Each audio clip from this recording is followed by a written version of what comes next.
It's Penelope in London, and I'm bringing the chart of today to you. We just had the Sun, 0 degrees of Scorpio, and I'm going to explain what I've got in front of me on this chart and run you through a few aspects to help you see the way through what we're going through at the moment with all the lockdowns that are going on and things that are being uncovered. Also, I do subscribe if you haven't. I do a few videos a week, and also I do read charts, so feel free to look at below the link and book me if you want to look at your own chart. But what I'm going to do now is get on with this. So what we got is that the transit Sun, which is here, you can see it's 0 degrees of Scorpio, and it's conjunct Mercury at the moment. Mercury's at 6 degrees. But what does the Sun in Scorpio mean to us? And also, you'll have to look on your own chart. This is, a traditional chart starting with Aries. But if you have your own chart and you know your time of birth, then you're going to find out what you want to know is where is that Sun falling for you. So for me, it's in my 11th house at the moment, and then it will be going into my 12th house, which means that as it transits through my 12th house, I'm going to be going inward, which is a good time for me because I've got things to sort out. But if it's in your first house, that's when you're coming out into the world again. It's like as it transits through different houses, we have a different experience in our lives, each of us, and also depending on what it's aspecting. But with the Sun in the if it's in the 8th house, example, but in Scorpio, it's basically where we are not satisfied with things, as they are. We need time to reflect on things and get rid of things that are not of our benefit. It's a time when we begin to release what's not of benefit to us anymore.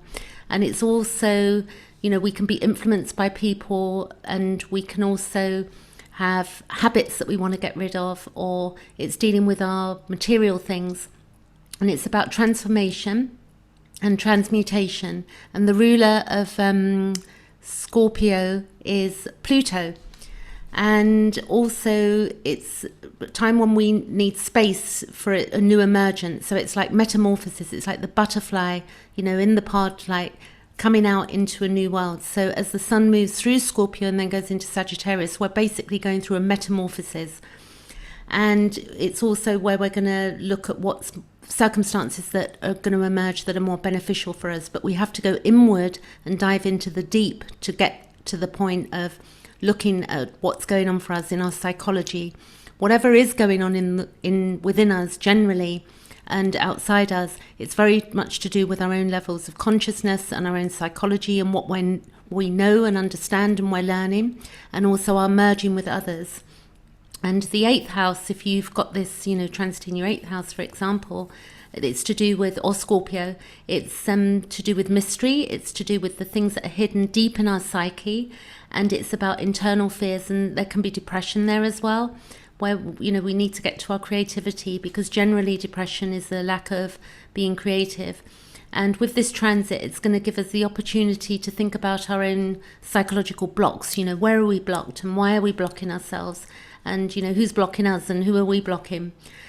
And we can be secretive with this, going on as well. But we're going to uncover things.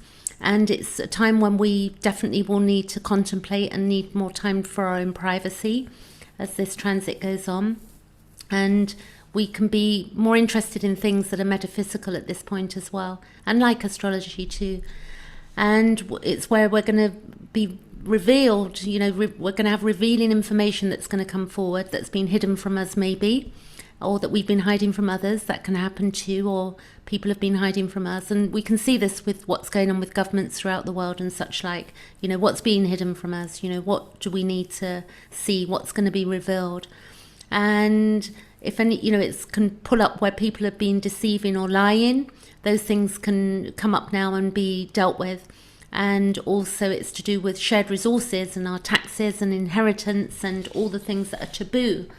So that is the Sun in Scorpio, which is quite beautiful. I'm Scorpio rising, so I'm going to enjoy that Scorpio going through my 12th house and hitting 27 degrees of my rising sign, Scorpio rising. At the moment, the Sun is square to the Moon, so that you can see the Sun here. and you can see the moon up here. There's a square going on, and that's applying basically. So as it means that when it's 0 degrees, of Aquarius, it's going to be an absolute square. So that's going to happen in the coming hours. And this is where, when we have Sun square the moon, there can be tension between our emotions and feelings. And the moon is the ego and the sun is our individuality. So there can be conflicts in relationships, and also to do with close family as well, and parents and children.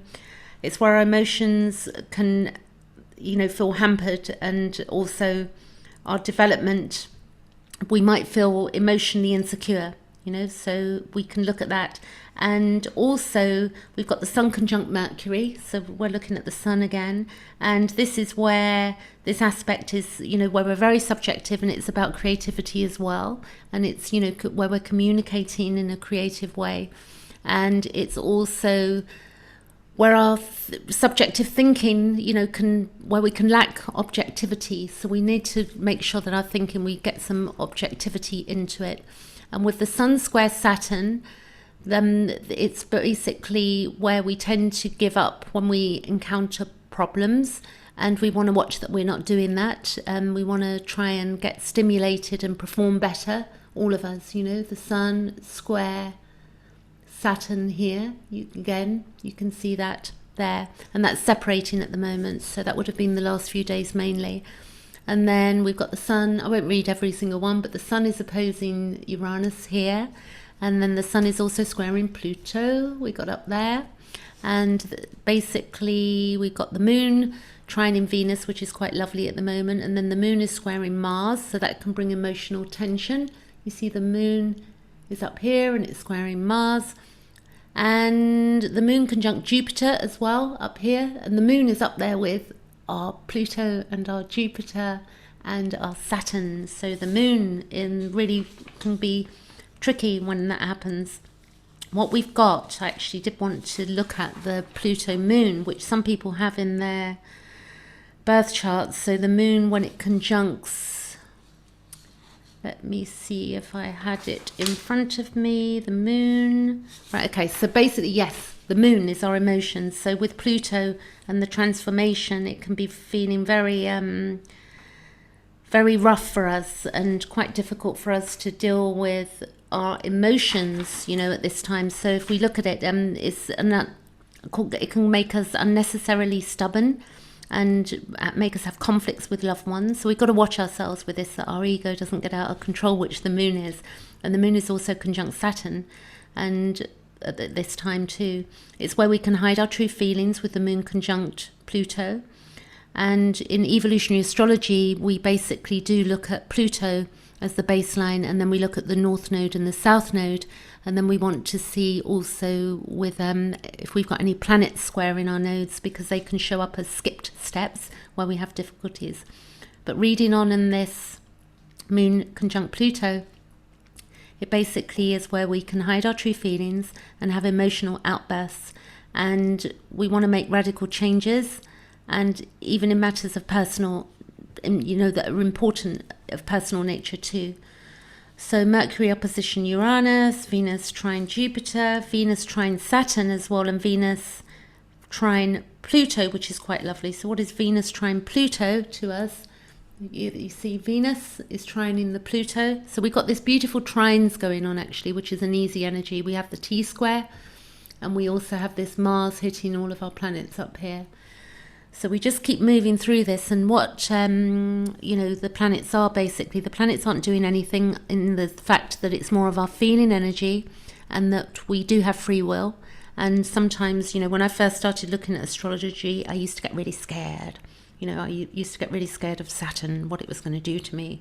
But the more you look at this, you begin to understand it's what you're feeling and where you're evolving through. We're evolving through our own consciousness, and that's what humanity is doing at this time.